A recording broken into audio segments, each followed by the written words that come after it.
This is Resolute and the Resolute Podcast, where we make men better. I am Vince Miller, your host, and today we're in a series entitled Do the Next Right Thing. And today we're discussing the topic of faith.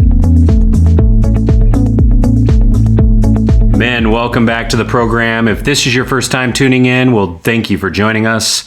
Resolute exists to make men better because we know men today face unique challenges on the quest for godly manhood. Therefore, we desire to help men grow by providing them with a spiritual game plan that will launch them toward being better men, fathers, husbands, and leaders. Because I believe when you make one man better, everyone gets better. For more information on our program for individuals and groups, go to beresolute.org. We have numerous great tools for men on our website, one being our free Men's Daily Devo. It is short, straightforward, and sweet to get in your inbox. Please check it out, along with all of our other resources. And now, let's dive in. Well, today I'm joined again by Roger Thompson, author of the book, Do the Next Right Thing. Roger has been a 40-year pastor, loves the church, and has an undying focus on men. Spends about half his time with Man in the Mirror Ministries, and we are excited to have him back. This book is filled with wisdom, and so Roger, welcome today. We're excited to have you on this show. Thank you. Good to be here, Vince. So we are looking at the topic of faith today. Last time we really dealt with the intro and kind of the concept of the book itself, but you spent a chapter dealing with just the single word faith, and you say, Roger, that the word faith has become an elastic or unanchored word. I really want you to share with people why. Well, let me back up just a little bit, because I use the word faith here because Peter, in the first chapter of 2 Peter, describes 8 handholds that we need to master, and we use them repeatedly. And the very first one is the word faith. He starts out saying, add to your faith, and then he has 7 more handholds that he adds to that. And the reason I say that faith has become elastic and unanchored is because often people use the word, but there's nothing really solid behind it. Let me read a letter that I got from a man at one point, and I hope it will mask who it is, but he says this, quote, "My life has had many changes. Jana and I are separated. Our marriage will end sometime this spring. I'm sad about that, but I feel I did what I could to prevent this. Her persistent unwillingness to hear me and compromise brought me to this end. She said she wanted it to work and even agreed the ball was largely in her court, but she didn't do the work necessary to back up those words. I was fired last September for no good reason other than greed. It was a, quote, good Christian man, unquote, who did the deed. You may anticipate my next comment. My faith is gone. I can't count on God. My prayers have all come back COD. I know God is still there, but he has a plan, and I don't understand it. And I can't see myself in that plan." Well, this is a man who would talk about my faith and how his faith was always helping him. And we hear that from a star athlete who recalls his dark days of injury and surgery and rehabilitation. And he says, I relied on my faith and it got me through. Or we hear this from flood victims or tornado victims and people going through hard times, and they talk about my faith gives me strength. And on the one hand, Vince, I love it when I hear that because it says there's something more going on in their lives than just the stark circumstances that they're living in. But I also have this catch in my spirit because when somebody says my faith got me through or my faith gives me strength, I want to shout, your faith in what? Your faith in whom? Is it just your faith in some kind of American do-goodism, or is it launched on some kind of frothy image of happy days and sort of a boutique faith that says everything's going to work out well? And when you hit the wall, like my friend here, and none of the outcomes were what you thought God owed you or you thought you had been promised, then your faith is shattered, and it proves to be unanchored. So that's what I mean by faith has become elastic. We hear it everywhere. And I don't mean to accost people and back them into a corner, but I'm always asking the question, when you say my faith, what do you mean? I don't think they're meaning the same thing necessarily as what Peter meant when he said that his faith is where it all begins. So let me add in something, Roger. This is a little on topic, but a little away from some of the topic of your book, because it just came to my mind. But I think some people misunderstand the word trust and the word faith. Because when I think of trust, I think about natural things that we trust in, like a trust fall, for example, which we've all kind of been through, unfortunately, in some leadership experience somewhere, right? But faith to me seems like it's something that's anchored into something bigger than us. Like in our last podcast, you talked about El Capitan, and there's people that climb that wall. There's some people that climb it unanchored, of course, but we have to anchor ourselves into something bigger than ourselves. And true faith is not just trust in something, it's faith in something, right? And it's the willingness to give your life up for something, which tells me that maybe people that talk about my faith getting me through, it really needs to be anchored in something bigger than even themselves, bigger than circumstance, right? It needs to be anchored in a person. And in something that was done for us, not something that we might do, right? Am I catching the concept right here? Absolutely. I think when Peter, and remember who's writing this is Peter, and he starts it with the moniker Simon Peter. And I think he does that absolutely on purpose. He could have said, this is Peter the apostle, but he said, no, this is Simon. Remember who Simon was. Simon was the guy that had all this talent. He could give a great press conference, but he stumbled over himself all the time. And I think Peter is taking us back and saying, I am now the conjoint man. I'm Simon Peter, but Simon is the guy who thought he could do it on his own. He's the guy who wanted to camp out at the Mount of Transfiguration. He's the guy who said he would never deny Jesus, and he denied him 3 times. He's the guy who was constantly being corrected by Jesus. And I think his faith was kind of in himself and in his trajectory as a leader and a strong man. And he ended up absolutely shattered, as we know, at the end of his life, and completely in despair about his utter failure. And then Jesus came and found him, not on the victory stand after he'd won some great victory, but under the bleachers where he was sobbing and filthy in his failure. And Jesus came and said, Simon, Simon, Simon, feed my sheep. I think that's the secret of that great passage in John 21 where Jesus comes and talks to him. It's about the name he uses. It's Simon. Simon, you are nothing on your own, but I'm coming after you. And Simon put his faith in Jesus, who was there as the rock.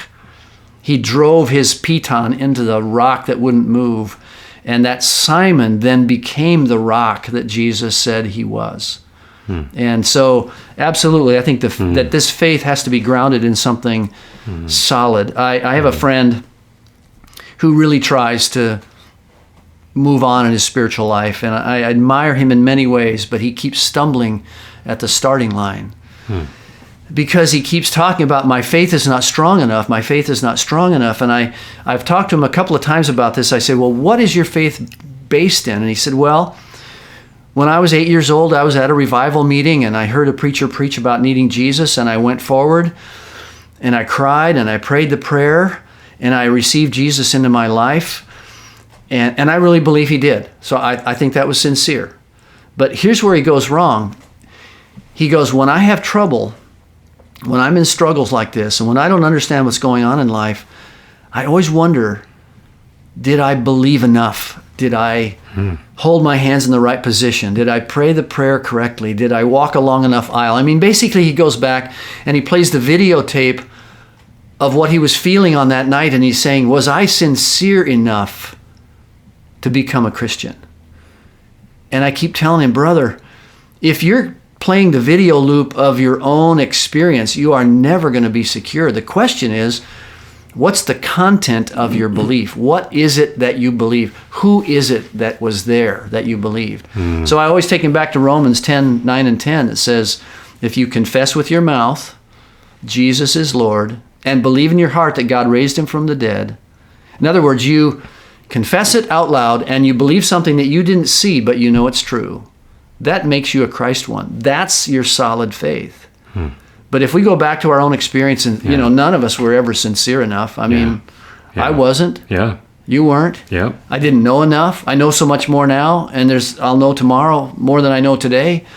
So this whole thing about faith floating on this personal experience is never going to be satisfying. It's unanchored. It's got to be driven into this rock, which is the objective, we call it justification, that Jesus gives us, that he comes and cancels our debt, revives our spirit, and makes us a son. Yeah. And so we have to start full on that every day. Okay, so that last statement you said there, he makes us a son. We get into Ephesians here. I don't want to go too far away from Peter, though, because it's a very powerful example, but it's just, we're really talking, I think, about, especially with the Simon Peter comment, Roger, we're really talking about what we're basing our identity in. Amen. When I hear you read this very powerful and unfortunate letter from this guy, it sounds like to me that his identity was based in a number of circumstances and events, even emotions and hopes of relationship, but not still yet in Jesus Christ. And the guy that you were just talking about, who constantly comes back to this moment where he just still doesn't feel like he's good enough, like he hasn't done things the right way. He's basing his identity in his actions. But we can come back, and I love the image of the rock because it goes back to the climbing metaphor. We can anchor ourselves into the rock, Jesus Christ, into his identity. And we lay down our identity when we begin a relationship with Christ, and he gives us back a new one, not ours, his. And he wants us to embrace that, right? I totally agree. Our progress in the gospel is all about our identity. It's an identity that God gives us. I had the good fortune of having a dad who loved me, and I never spent a second wondering about my security. I'm so thankful for that. Many of us didn't have that. But Jesus comes and he tells us that we are now his friend, and God tells us we are his son, and that's our new identity. And yet that's hard to believe. John Eldridge says we have a kind and loving Father, and this is the hardest thing for us to believe. Because we have this message going on in our head, you're on your own, Vince.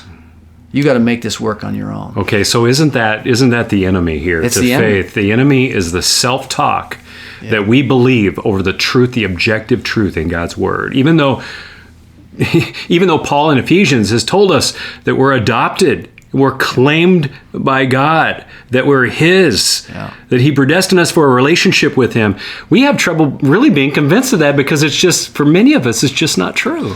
Well, right? Exactly. And Paul and Peter were they were friends, and they, the harmony of Scripture in Ephesians 5:1, it says, "Be imitators of God." Now that would be easy, right? Yeah, we think. As men, we instantly think about, wow, that's going to take some maximum performance on my part. Be imitators of God. Well, we forget about the next clause.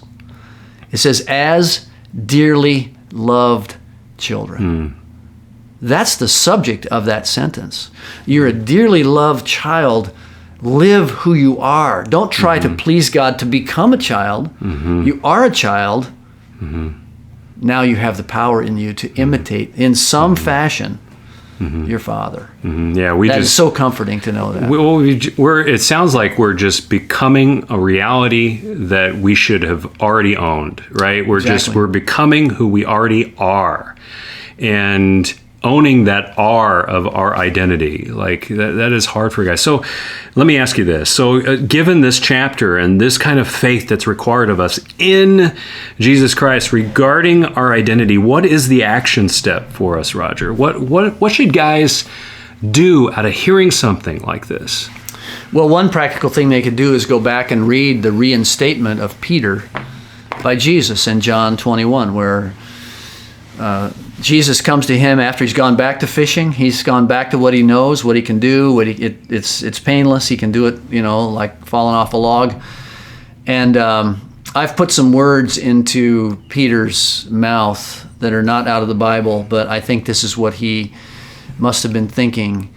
And that's this: Jesus, I trust you with my twisted motives, my outsized fears, my convoluted pathologies. I trust you not only for eternity, but for the hard choices of this day. I trust you because of the work already accomplished and for the work still in progress. Having faith like that God can see me at my worst and it hasn't changed my status. So I would encourage guys to go back and read that passage in John 21. Read Ephesians 5:1 over and over again about identity.